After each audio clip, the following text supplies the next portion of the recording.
Have you ever felt like someone at work or school doesn't like you? A boss, a coworker, maybe even a team member that reports to you? Have you ever had someone at work share that they thought you didn't like them? Tessa West, a psychologist at NYU, studies what's referred to as interpersonal accuracy and found that people often are not always correct when it comes to reading other people, and we tend to make the wrong assumptions. People often think they're good at reading cues and knowing what others are thinking or feeling. Now, emotional intelligence is an important skill to have, but there's two things that can really get in the way of interpersonal accuracy. One is context comparison. So essentially comparing how a person behaves in a certain context and not realizing they will most likely behave differently in a different context. So when you see someone at work presenting in a meeting or training, they may often seem very animated and outgoing, smiling, joking, engaging. Now you see that same person off stage, if you will, in passing in the hall, maybe even in the restroom. They may appear quiet, preoccupied, maybe even cold. Maybe they got their earbuds in or they're reading their phone. You may get a small nod or brief smile. It's not at all how you saw them in that meeting, and you conclude,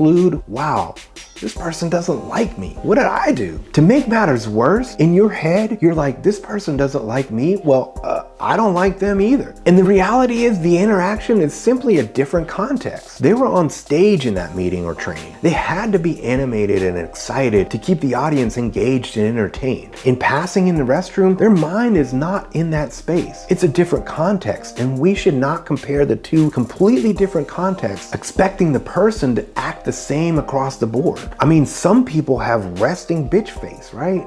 Not because they're really a mean or rude person. They may be deep into thought or on all the things that they have to do and not thinking about you at all. That doesn't mean that they don't like you. That leads us to the second issue that can severely interfere with interpersonal accuracy, and that's egocentric bias. Essentially, we are biased to thinking that everything is about us because we put ourselves at the center of every situation. Reality is, people are most often distracted by their own thoughts and concerns and are not thinking about you. It's not that they don't care about you, it's just that, just like you, they are thinking about themselves. So next time you think someone doesn't like you at work or in life in general, first check yourself and think about the situation. If you are still unsure, best thing to do is simply ask, hey man, I got a weird vibe yesterday. Is everything cool? If the relationship is important to you, like a leader or a coworker you are working directly with, it's okay to be honest. Say, in some of the interactions, I'm not sure if there's a problem if you don't like me. Is there something I can do to remedy this? Most times people will be apologetic that they gave off that vibe and made you feel that way. Main thing is, don't jump to conclusions about others feeling at work and thinking about the context of each interaction. Chances are they like you and respect you.